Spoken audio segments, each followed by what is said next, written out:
शाळेत मुलांनी काय शिकायचं यावरनं बरंच राजकारण आपण सगळ्यांनी अनुभवलेलं आहे.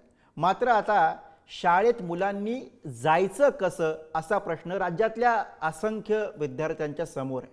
ही सगळी परिस्थिती मांडणारा, सरकारला जाब विचारणारा हा रिपोर्ट बघूयात.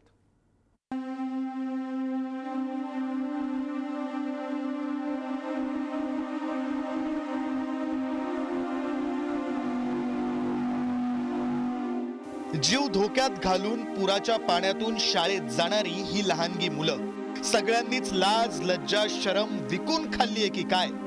त्याशिवाय का दररोज जीव धोक्यात घालून शाळेत जाणाऱ्या या मुलांना पाहून सुद्धा कुणाच्या काळजात धस होत नाही, कुणालाच काहीच वाटत नाही.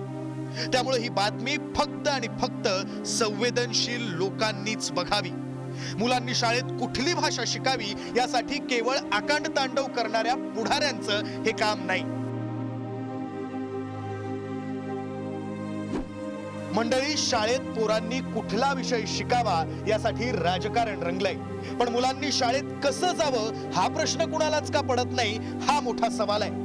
आता पालघरच्या वाडा तालुक्यातील नाकडपाडा इथले हे विद्यार्थी बघा, शाळेत जायला पोरं 5 किलोमीटरचा वळसा घालतात, नाहीतर मग असा नदीतून जीव घेणा प्रवास करतात. अंतर फार नाही असं म्हणत आश्रमशाळा त्यांची राहण्याची सोय करत नाही. मग करायचं काय? जीवावर उदार व्हायचं, एकमेकांचा हात धरायचा आणि वाहत्या पाण्यातून चालत राहायचं. नाही, वाहन नाही, आम्ही बंधाऱ्यावर जातो. पावसाला असला कर बंधाऱ्याला आम्ही जात नाही, मग आम्ही घरी राहतो. आणि मग रोज पायी प्रवास करता? किती करता तुम्ही प्रवास?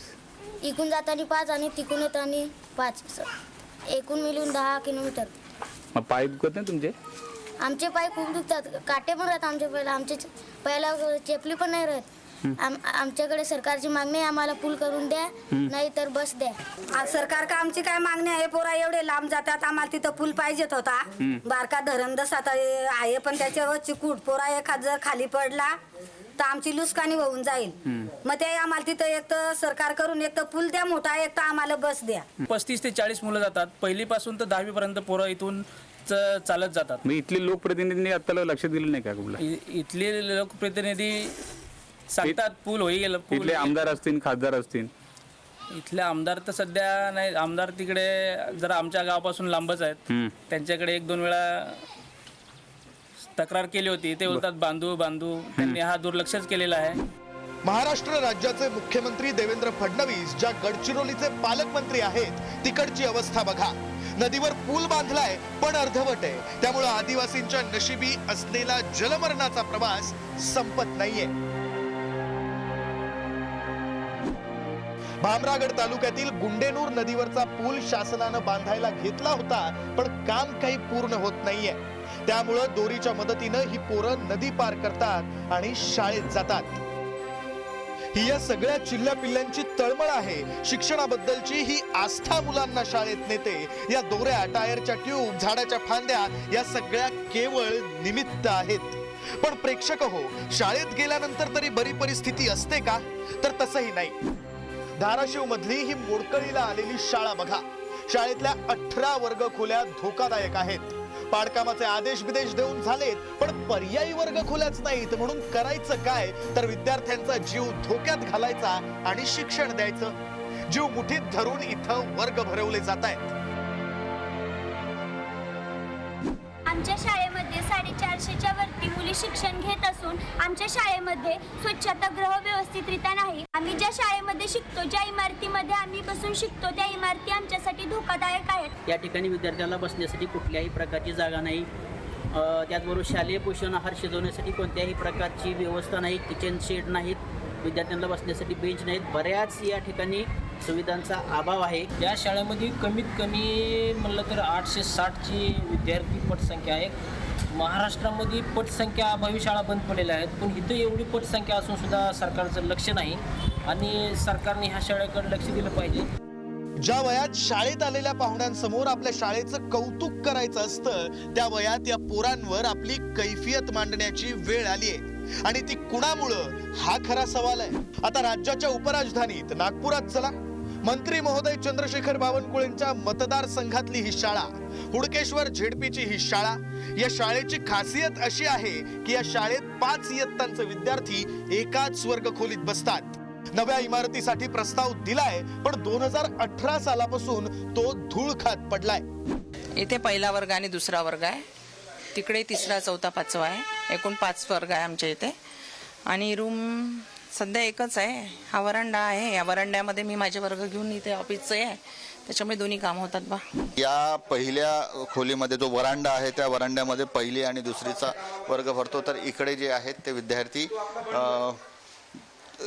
तिसरी, चौथी आणि 5वी याचे विद्यार्थी आहेत. 1 मिनिट फक्त आपण घेऊया. बेटा, तू कोणत्या वर्गात आहे? 5th 5वीत आहे. तू कोणत्या वर्गात आहे? 5th class. तर हे 5वीचे विद्यार्थी आहेत. या बाजूला जे आहेत ते कुठल्या वर्गात आहे तू? मी चौथी. तिसरीचं कोण आहे तू कोणत्या वर्गात आहे? तिसरीमध्ये. तर आपण पाहू शकतो की या एकाच वर्गामध्ये तिसरीचे विद्यार्थी आहेत, चौथीचेही आहेत आणि 5वीचेही विद्यार्थी आहेत. त्यामुळे अशा प्रकारच्या केवळ घोषणाबाजी करून सरकार असेल किंवा कुठल्याही पक्षाचे नेते असतील, त्यांनी या शाळेच्या अशा प्रकारच्या शाळेच्या ज्या अवस्था आहेत त्या सुधारण्याचे देखील प्रयत्न करणं फार महत्त्वाचं आहे. आता याहून वाईट काय असेल तर तेही बघा. ही झोपडी वजा शाळा बघा. कुडाच्या झोपडीत भरणारी ही जिल्हा परिषदेची शाळा, धुळ्याच्या शिरपूर मधली पीरपाणी गावातली. 1ली ते 4थीचे विद्यार्थी एकाच झोपडीत इथं शिक्षणाचे धडे गिरवतायत.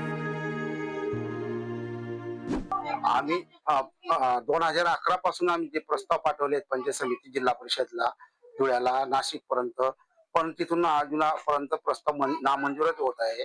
आम्ही फंड सुद्धा आम्हाला अकाउंटला आला, तो फंड रिटर्न जातो, दरवर्षाला येतो फंड, तो रिटर्न जातो, पण बांधकाम होत नाही. आणि जागा अभयारण्य असं सांगितलं जात आहे आम्हाला. ही फॉरेस्टला नाही जागा, हे अभयारण्य क्षेत्रामध्ये आहे, अनेर अभयारण्य क्षेत्रामध्ये, पक्षी अभयारण्य क्षेत्रामध्ये. त्याच्यामुळे आम्हाला बांधकाम जागा उपलब्ध होत नाही. त्याच्यामुळे आमची शाळाची झोपडीमध्ये दरवर्षाला आम्हाला दुरुस्त करावं लागते शाळा, आणि झोपडीमध्ये मुलांना शिक्षण द्यावं लागतं. 25 वर्षापासून येथील विद्यार्थ्यांना याच आपल्या झोपडीच्या शाळेत शिक्षण घ्यावं लागतंय. एकीकडे शासन जिल्हा परिषद शाळांसाठी विविध योजना, विविध उपक्रम राबवत असताना, दुसरीकडे पीरपाणी या गावातील विद्यार्थ्यांना आपलं शिक्षण या झोपडीत घ्यावं लागतंय. शाळेत जायला धड रस्ता नाही, जीव धोक्यात घालून नदी नाले ओलांडावे लागतायत. शाळेत गेलो तर धड वर्गखोल्या नाहीत. अस्वस्थ करणारं हे कटू वास्तव. हळहळ वाटावी अशी परिस्थिती, पण राजकीय नेते मात्र वेगळ्याच जगात आहेत. हिंदीची सक्ती, हिंदीची सक्ती, हिंदीची सक्ती अशा प्रकारचं बोलणं सुरू केलं. या महाराष्ट्रामध्ये सक्ती एकच आहे, ती म्हणजे मराठीची. मराठी शिकावीच लागेल. मराठी आता बोलताना पुळका आलाय. मग मुलांना काय इंग्लिश मीडियम मध्ये शिकवलं, काय शिकवलं, स्कॉटिश मध्ये कोणाला पाठवलं? म्हणजे मला वाटतं उद्धवजी काही वाचत होते की नाही, का बिना वाचता सह्या करत होते. त्यावेळेला त्यांनीच कॅबिनेटमध्ये निर्णय घेतला आणि हिंदी सक्तीची केली. त्या समितीमध्ये हिंदी सक्तीची केलेली आहे, त्यावर उद्धवजींनी सह्या केलेल्या आहेत. कधी टायर ट्यूबवर, कधी झाडाच्या फांदीवरून, कधी दोरीला पकडून, कधी गळक्या छताखाली, कधी भीतीच्या छायेखाली, कधी दमल्या पायांनी, कधी थकल्या डोळ्यांनी ही मुलं जे धडे गिरवतायत ती एक विद्रोही कविता आहे, जिचा अर्थ लागण्या इतकं ना सरकार परिपक्व आहे, ना विरोधक संवेदनशील आहेत. ब्युरो रिपोर्ट, पुढारी न्यूज.